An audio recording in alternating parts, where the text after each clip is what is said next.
Michael Bridge. Michael, take it away, mate.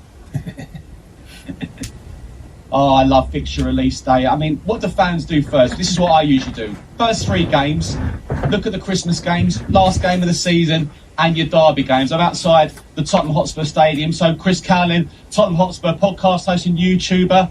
Arsenal, you always look at Arsenal first, Chris? Always look at Arsenal, of course. We always want to see Arsenal here, and we always want to beat our North London rivals. And we always want to beat them away as well. And we haven't done that too much since the Premier League started, only once at the Emirates. So we want to be getting results at places like that. Although I know Spurs-Arsenal's the biggie. Spurs have a huge rivalry of Chelsea as well. And Maurizio Pochettino returning here in November. What an atmosphere that's going to be. 4th of November here, that is going to be unbelievable. I don't know what sort of reception Pochettino's going to get.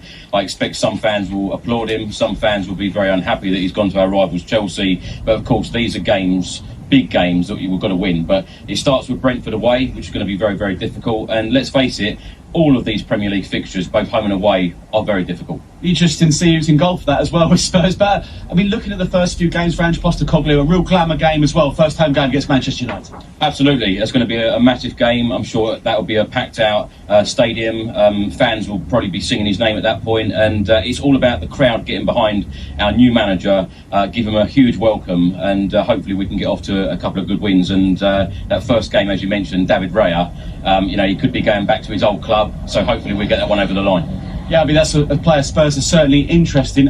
Look, what is a good season for Spurs this year, Chris? Because it's going to be so tough. We talk about the top 4, the big 6, the top 6. It's not easy. This is a major rebuild. I think the aim now is to get back into a European spot. Of course, we're not going to have any European football here at Tottenham Hotspur Stadium next season. First time in 13 years. It's going to be very difficult and weird for a lot of us. But get back into Europe.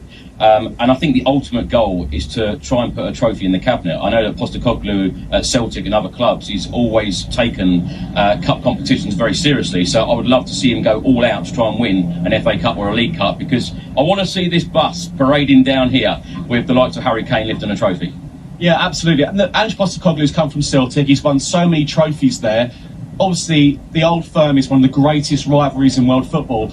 But I remember Gary Neville saying when Spurs played Arsenal here, when Spurs won 3-0, that was one of the greatest atmospheres he's ever felt. What's he going to feel like here, and how's he going to feel when he sees Spurs come out against Arsenal? It is going to be unbelievable. I've got goosebumps you even talking about the North London derby. It's one of those games where you just want to win. It doesn't matter how you win, you just have to win. But the atmosphere in games like that, Postecoglou will feel it, and he's used to playing big games like that. Like the Rangers Celtic games. So he will know how to prepare for it, and he will know what it means to the fans.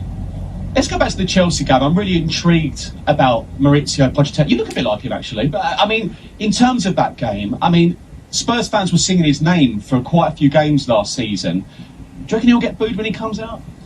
I think the feeling will be very mixed. I think the atmosphere will be very mixed. Of course, he's done great things for this football club. He didn't quite get us over the line. I think a lot of fans feel and felt that he probably needed another chance. Yes, fans were singing his name only a couple of months ago. But when you make that switch to a rival like Chelsea, the line is drawn now. He's a Chelsea manager. We care about our results and what we're doing.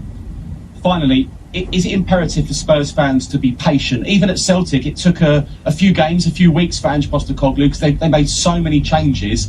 Is it all about just giving him time? At the end of the day, it's a 4-year contract. Yeah. I'm so pleased it's a 4-year contract. He does need time and patience, but a major rebuild needs to be done here. This summer is so important. We've got 2.5 months of the transfer window now. I'm sure there'll be lots of speculation, but we need to act early. We don't have a director of football in yet, so hopefully one will be appointed. Scott Munn will be starting work on the 1st of July. There is a lot to do. 11 loan players coming back. I'm sure Postecoglou will assess them. It'll be interesting to see who gets on the plane in 2 weeks' time 4 weeks' time when we go to Australia for pre-season. So interesting, but he's got a big job on his hands. Yeah, thanks very much, Chris. Yes, a huge job for Ange Postecoglou and Tottenham Hotspur, but the fixtures are out, Spurs fans. It's Brentford away on Super Sunday, the opening game. The Arsenal game will be coming up, and Maurizio Pochettino comes back here. Oh my goodness me, what an atmosphere that's going to be in November.